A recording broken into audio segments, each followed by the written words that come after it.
Um, I have a book to read today. This book is one of Isaiah's favorites.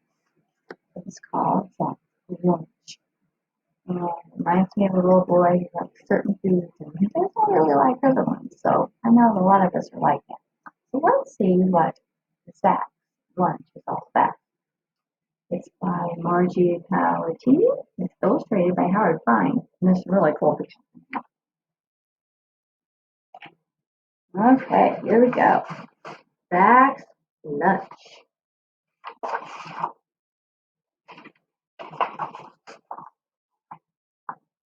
"Lunchtime!" called Mother.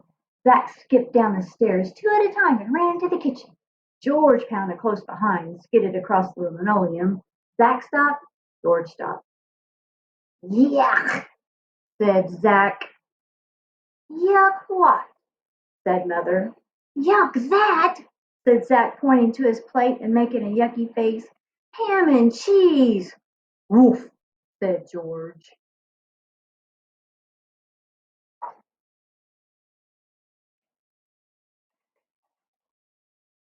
"I don't want any old ham and cheese sandwich for lunch. It's too hammy and too cheesy, and who wants mustard bread?" Zack folded his arms in front of his chest. "I won't eat it, and that's that." "That's that?" said Mother. "That's that," said Zack. "This is not a restaurant, young man," said Mother. "Now, no more of your excuses and none of your tricks. I want that lunch gone. That's that." Sheesh. Mother was having an ornery day, thought Zack. A very ornery day. Zack was having a pretty ornery day himself. He stared at the sandwich and mumbled, and he grumbled, and then he grumbled some more. "This is not a restaurant. Well, it should be a restaurant. My very own restaurant where I could eat anything I wanted, as much as I wanted, anytime I wanted. And it wouldn't be any old hammy ham sandwich with cheese, all full of holes. That's that. Right, George?" "Woof." "What's what, kiddo?" Zack looked up. Smiling at him with a big, toothy grin was a waitress with frizzy red curls and a teeny tiny frilly hat that sat right on top of her head. She wore a pale blue uniform with a big pocket. Written above the pocket in thick red thread was the name Lou. Zack looked at Lou. Lou looked at Zack. Zack looked around the room. It didn't look like his kitchen. It didn't smell like his kitchen. There was no ham and cheese sandwich in sight. What was in sight was a big sign in bright purple neon lights that said, "Zack's Place."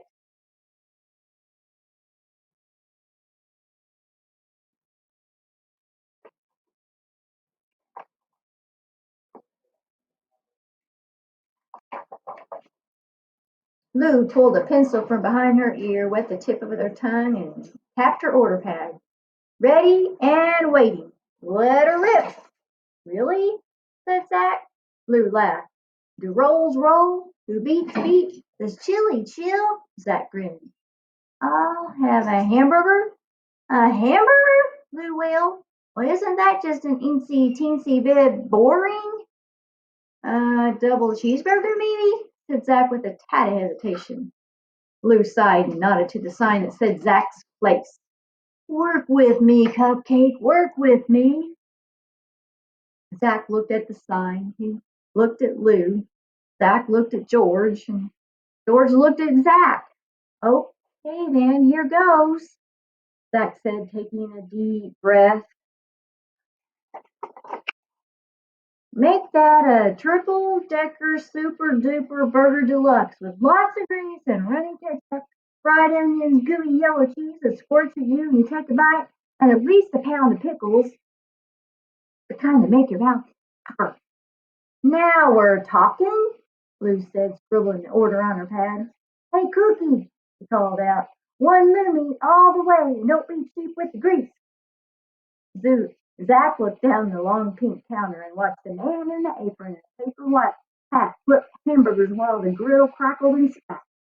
Zack smiled a satisfactory Zack smile and gave himself a spin on the stool. "What else?"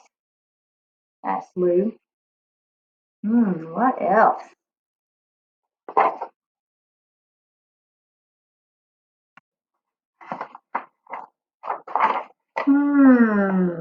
French fries, ordered Zach thoughtfully. Lots and lots of French fries. Pile 'em high, this high, he said, putting his left hand way above the top of his head. Skinnies and ziggies and the kind that curly Q around and around. And a pizza. He looked at George. Make that too, Lou. Big ones like this. Zach stretched his arms wide. With sausage, pepperoni, onions, peppers, mushrooms, extra cheese. The works, Lou, the works. Woof, George approved. Cookie really cooked absolute fast. Before Zach blinked, there was a triple-decker super-duper cheeseburger deluxe, a pile of skinny Ziggy and curly Q fries, and two pizzas as big as bicycle tires right in front of him. Gooey yellow cheese squirted clear across the room as Zach took a bite of the burger. Perfect, Lou, perfect. What ails Dumpling? Asked Lou, cracking her gum. Zach wiped pickle juice from his chin as George slurped the cheese off the top of his pizza. Got any chicken? Asked Zach with a pickle pucker. Lou nodded. Oh, drumsticks.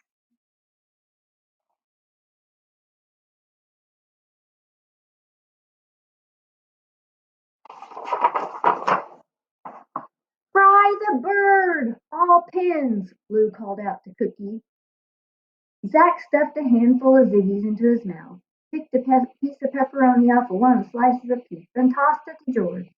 And we'll both have a tub of spaghetti with meatballs the size of baseballs, and some hot dogs, please, with chili, and nachos with cheese, and onion rings. Don't forget the onion rings. George loves onion rings. Hey, boy. Woof.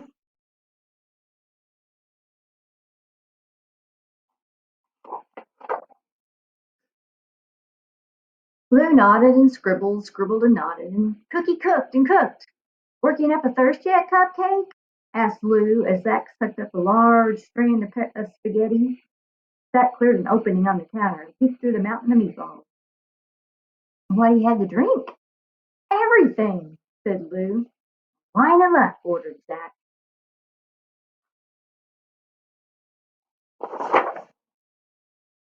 Colas, root beers, orange pops, lemonades, cherry fizzes, frosties, slushies, ice cream sodas of every flavor heaped with whipped cream and topped with cherries, and chocolate shakes so thick the straws stood straight up in the glasses, squeezed their way onto the table. Zach sipped, slurped, and chug-a-lugged a taste from each and every one until he thought his belly would burst. So what else can I get you, kiddo?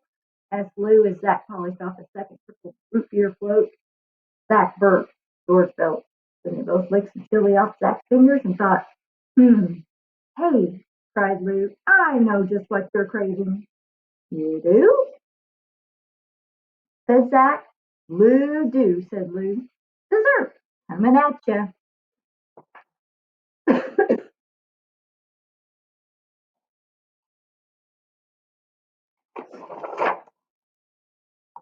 Before Zach and George had time for another burp or belch, pies began sliding down the counter.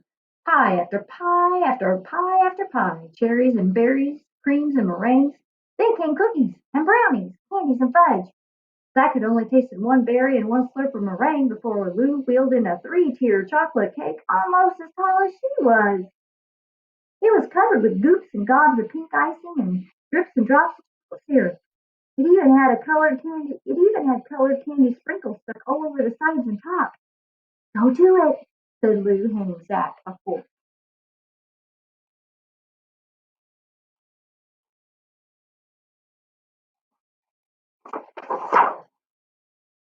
George and Zach were tunneling their way through the bottom layer with banana filling when Lou started trekking in the ice cream. She put her fingers between her teeth and gave a whistle. Lights lit, beeps beeped, and then slurp, slush, slump. A load of ice cream landed. Vanilla here, chocolate there, strawberry and cookie crumble surprise everywhere in between. "Yoo-hoo!"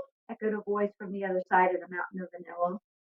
"Lou, is that you?" Zach called back, sliding belly first down a hill of chocolate.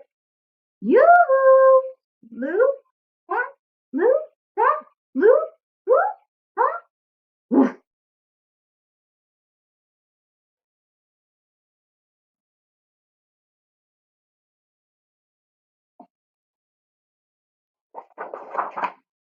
Zach, who are you talking to? Said Mother. Zach looked around the room. There was no mountain of vanilla, no hill of chocolate.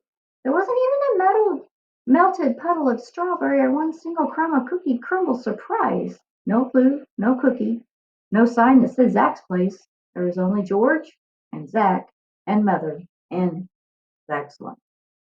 Zach, I told you, I want to see that sandwich gone. Zach grumbled. He groaned. He made a yucky face. There it was, that old ham and cheese sandwich was staring him right in the face.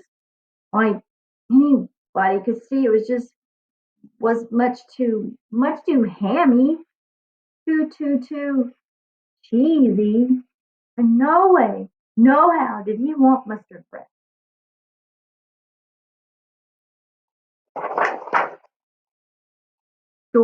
Zach looked at George, and George looked at Zach.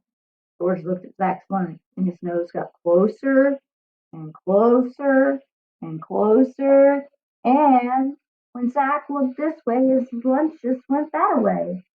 Well, now, you see there, Zach, Mother said. I knew you could make that lunch disappear. Good boy.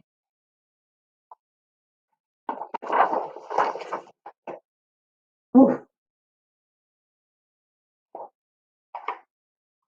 And that was the story of Zach.